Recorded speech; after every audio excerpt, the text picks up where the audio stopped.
Om Swastiastu, selamat malam pemirsa Bali TV. Kembali saya Pradana Adiputra menghadirkan Bali Post Talk pada kesempatan malam hari ini.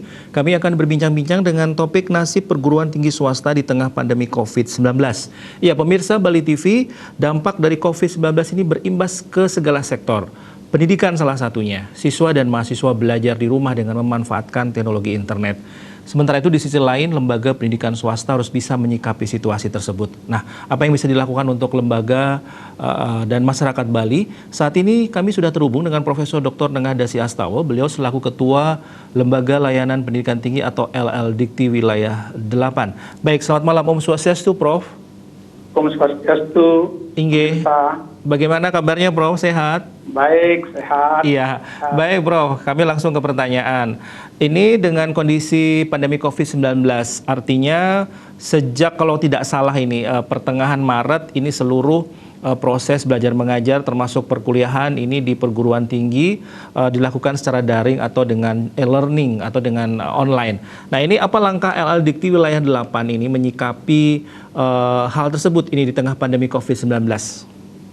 Ya, terima kasih pemirsa Bali TV dimanapun berada, khususnya para sivitas akademika perguruan tinggi di Bali, bahwa kami di Bali memiliki 58 perguruan tinggi swasta, ditambah lagi dengan negeri, ada UNOD, ada Undiksa, ada ISI, ada Poltek, ya, dan ada Poltekkes. Itu semuanya adalah dalam menghadapi COVID-19 ini tentu harus melakukan perubahan-perubahan di dalam perkuliahan sebagaimana surat edaran yang disampaikan oleh Menteri Pendidikan dan Kebudayaan.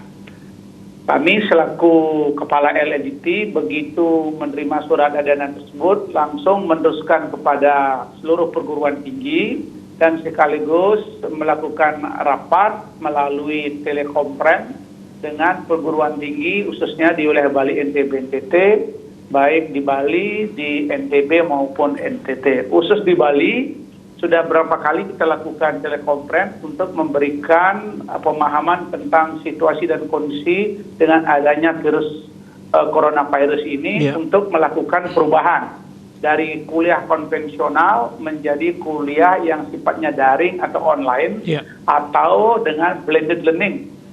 Dan yang lain juga kita berikan anjuran kepada seluruh perguruan tinggi bahwa Anda apabila terjadi hambatan-hambatan karena teknis maupun infrastruktur seperti jaringan, maka kita persilakan untuk masing-masing perguruan tinggi berimprovisasi untuk melakukan pola perkuliahan yang berfokus pada perkuliahan dari rumah. Yang terpenting adalah capaian pembelajarannya tercapai atau terwujud. Itu yang kita lakukan dengan cara memberikan pemahaman kepada seluruh pimpinan perguruan tinggi untuk diajak selalu berdiskusi dan berkolaborasi di dalam menyikapi persoalan ini. Sehingga sampai hari ini laporan yang kami terima khususnya di Bali, pembelajaran masih tetap berjalan sebagaimana yang kita harapkan. Itu kira-kira. Iya, baik Prof. Ini kan dengan daring atau online ini tidak beda gitu kalau dengan tatap muka begitu ya. Nah ini dengan kondisi sekarang kan kita tidak bisa memprediksi ke depan. Nah ini bagaimana Dikti memberikan apa istilahnya mengontrol efektivitas proses perkuliahan ini, termasuk juga secara operasionalnya seperti apa, ini kan juga berdampak terhadap mungkin anggaran setiap perguruan tinggi swasta khususnya terkait dengan pandemi COVID-19. Iya, kita selalu melakukan kontrol dengan mengajak mereka di samping melalui telekonferensi dan kami memberikan seluruh nomor HP, nomor handphone yang dimiliki oleh para staf, Kasubag, Kabag, Pak Sekretaris dan saya sendiri untuk selalu berdiskusi apabila terjadi hambatan-hambatan termasuk pembiayaan. Maka beberapa terobosan kita lakukan. Yang pertama adalah harus ada lakukan efisiensi. Toh juga karena konvensional perkuliahan tidak jalan, otomatis ada efisiensi di kampus. Misalnya biaya listrik, biaya pemeliharaan, biaya hal-hal lain yang semestinya datang atau keluar karena mahasiswa datang ke kampus, itu tidak keluar. Yang kedua adalah bagaimana biaya-biaya penelitian, biaya pengabdian masyarakat bisa dialihkan untuk fokus kepada masalah-masalah yang memang menjadi urgent kepentingan perguruan tinggi dalam rangka menerapkan pembelajaran yang sifatnya daring. dan juga bagaimana mengalihkan penelitian-penelitian pendanaannya untuk fokus pada penelitian yang ada kaitannya dengan coronavirus ini, sehingga tidak selalu banyak keluar lapangan para dosen maupun mahasiswa, bahkan skripsi mahasiswa bisa kita arahkan untuk mengambil topik yang hangat ini seperti coronavirus ini. Jadi menurut saya memang perguruan tinggi merasakan sesuatu, tapi ini karena baru 1,5 bulan, mungkin masih bisa dikendalikan dengan melakukan berbagai efisiensi dan efektivitas. Tetapi perkuliahan memang bisa berjalan seperti konvensional, bahkan lebih bagus, karena mereka bisa menggunakan berbagai media, termasuk Zoom, termasuk Jitsi, termasuk juga Google Meeting, dan lain sebagainya. Apalagi sekarang ada sebuah katakanlah kemudahan. Kita di LLDT Wilayah 8 mengundang perguruan tinggi untuk melalui Jitsi kita, bahkan kita fasilitasi apabila ada mereka mau. Sehingga bagi perguruan tinggi yang merasa tidak memiliki katakanlah kemampuan di bidang itu, kita bimbing melalui staf kita yang di bidang informasi dan teknologi. Itu kita lakukan terus. Tetapi pada prinsipnya jangan sampai perkuliahan dari konvensional berubah ke daring maupun ke blended learning, jangan sampai terlalu banyak membebani mahasiswa. Karena jangan sampai mahasiswa terbebani sehingga mahasiswa merasa lebih berat sehingga kalau mereka terbebani, mereka nanti bebannya banyak lalu mencari pelarian sehingga keluar lagi. Itu yang kita harapkan, bagaimana membuat sebuah perkuliahan ini tidak cuma membebani tapi menyenangkan, sehingga mahasiswa senang di rumah sebagai bagian dari sivitas akademika yang memberikan contoh kepada masyarakat untuk tidak berkeluyuran keluar apabila tidak perlu. Jadi upaya-upaya kita adalah dengan cara bagaimana melakukan efisiensi yang patut diefisiensikan atau mengalihkan pembiayaan yang memang seperti penelitian atau lain sebagainya bisa dialihkan ke pembiayaan e-learning ini. Itu yang kita sarankan kepada perguruan tinggi. Terima kasih. Baik, Prof. Kemudian ini kan semua serba online sekarang. Memang berbeda ketika memberikan pelayanan kepada peserta didik. Ini untuk dosen dan tenaga kependidikan tendiknya ini kan juga memberikan pelayanan secara online. Nah, ini bagaimana LLDikti memantau aktivitas khususnya di perguruan tinggi swasta ini sudah menerapkan sistem online? Karena kalau sudah bicara online ini kan banyak keterbatasan, artinya untuk mahasiswanya sendiri dengan latar belakang ekonomi yang berbeda. Nah, ini untuk aktivitas PTS seperti apa ini LLDikti melakukan kontrolnya ini? Ya, kita melakukan sampling saja. Saya kebetulan juga menyampling teman-teman. Tidak mungkin kita lakukan secara keseluruhan karena memang kita tidak boleh keluar, tidak boleh berkunjung ke perguruan tinggi itu. Maka kita lakukan sampling pada dosen kita. Kita kan punya dosen DPK di beberapa perguruan tinggi. Coba kita sampling. Saya sebutkanlah satu perguruan tinggi di wilayah Denpasar Selatan, saya sampling, sudah melakukan Pak, melalui program misalnya Google Meeting. Ada lagi saya sampling lagi, sudah melakukan Pak, belajar. Dosen-dosennya bagaimana? Dosen-dosennya banyak lagi, ada yang sedang proses pembelajaran, yang muda-muda terutama semuanya sudah clear Pak, sudah semua ramah teknologi minded. Mungkin bagi sebagian yang masih yang lingsir itu dibimbing oleh yang junior, dan itu juga kami dapatkan informasinya. Tapi kita melalui sampling, acak beberapa perguruan tinggi kita coba lakukan komunikasi begitu. Nyatanya memang di Bali hampir rata-rata, dan sekaligus juga pada waktu kita minta reportnya melalui grup WA, kita punya grup di perguruan tinggi, mereka rata-rata memberikan apresiasi dan menyampaikan kami melakukan ini, tetapi tetap harus diadakan variasi supaya mahasiswanya tidak jenuh. Itu sudah kita lakukan, dan tentu nanti kita minta reportingnya.